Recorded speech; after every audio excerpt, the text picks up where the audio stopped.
my reflexes are great, so, and then Mike Tyson, the inspiration that he instilled in me when I saw him up in that ring with Roy Jones, I can't even tell you of how much respect I have for him. What is he, 56, 57? And he looked amazing. He did. So that was a big motivation, and if people think maybe, oh well, what are you doing? What's your motivation? Money? Or no, I would give every single cent to charity. I don't care. I really would, So when I say, these young fighters, if you're 27, 28, 29, 30, 31, like, you still have the chance to, like, really do something, special. Don't be lazy. Don't, if you have to wake up at 4 a.m, then wake up at 3:30, If you have to spar 10 rounds today, then spar them as hard as you can, as smart as you can, It's all about, just working hard, basically. Who do you want to fight if you come back? Well, that's the $1 million question. I don't know. I've been. I don't know. It has to be a good style for me. It has to make sense where we're gonna make it a great fight, because I loved fighting everybody. It's like if there's one thing that people respect about me, is that I fought everybody. So we'll see. I don't know. But let's put it that way. Is it going to be somebody who is retired or the current fighters? It might be current. Oh. Yeah, it could be current. Yeah, it just depends. It has to be. I have to be careful as well, because I'm not 20.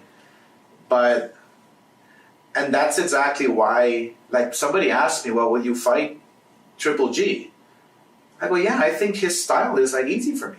Like, I love styles like that. Guys who hit hard and who, that's suited for my style. That's because I'm on my toes, and it's like. So the Golden Boy wants to step back in the ring. Okay, let's analyze this for a minute, guys. First of all, let's pay Oscar respect for his career. He had an incredible legacy in boxing, and many would say that he's responsible for the sport thriving the way it did in the early to mid 90s and even there in the early 2000s. He pretty much fought everybody out there. I mean, there are some differing opinions in terms of when he fought guys, and did he hold off until other people beat them to take them on, most notably Fernando Vargas. But at the end of the day, he went up against guys even 2 or 3 weight classes past his normal weight when he fought guys like Bernard Hopkins, and that was definitely a weight class that he should never have been fighting at, but he did it anyway. And I think anyone who knows about boxing, who studied it, knew that Oscar didn't have much of a shot versus Bernard. Either way, he took that fight, and he took a lot of other fights as well. Oscar, the truth is, Oscar has had a phenomenal career in boxing, and he's parlayed it into a great post-boxing career as well, where he's created, much like Magic Johnson, he's managed to create a mini empire post his playing days. So Oscar deserves a lot of credit. And by the way, there are some question marks about things that he's done in his personal life, which we won't get into in this video. But in terms of in the ring and his temperament and his respect for the sport and for other fighters, it was second to none.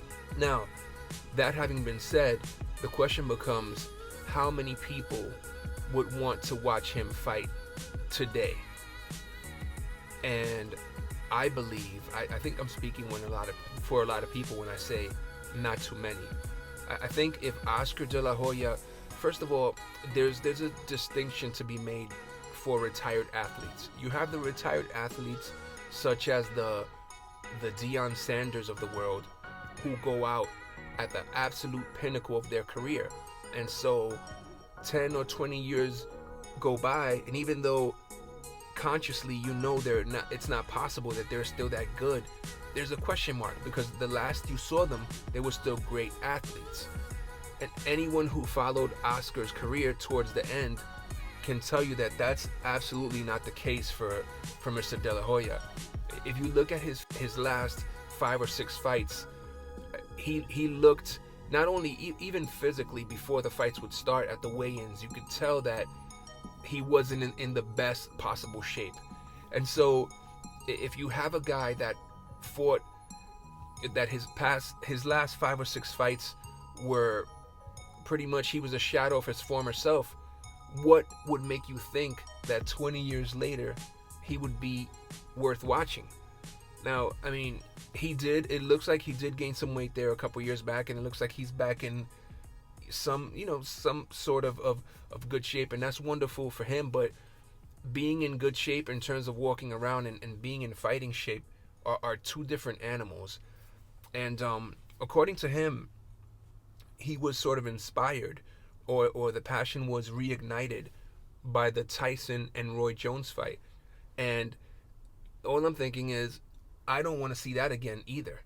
In that fight, you had one guy in Tyson who was completely going out of his way to sort of engage and give the fans a good show, and you had Roy Jones who seemed to be looking for the exact opposite. Okay, so, and I'm not even knocking Roy Jones, but I think that's what most observers saw. Another thing about De La Hoya is that his best fighting weight from where I'm sitting was maybe 147, but I would say 140. At 140, he was knocking guys out, and he had a lot of power. When he went up to 147, not as much. From there, 150, 154, he was barely hurting guys. He would hit guys with solid shots, and it wouldn't budge them. So you can't help but wonder, if he's walking around now at 190 or 185, what's the most he can come down to? 175, 168? And so how much power would he have then? And even though these guys claim that these fights are exhibitions, I think when they get in there, they're still trying to do some damage. So you've got to wonder, as I've said in the past, boxing is not an innocuous endeavor. There's real damage that could be done, especially obviously to the brain. And you see it with a lot of boxers with their speech pattern, and so I don't think that's something that you want to engage in at this age.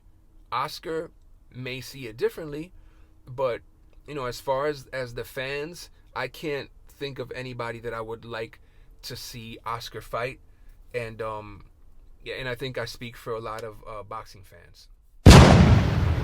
Yeah, I'll give you my 2 cents, and if you're not too sensitive, you'll be able to sense how much sense I actually make. I'm actually great.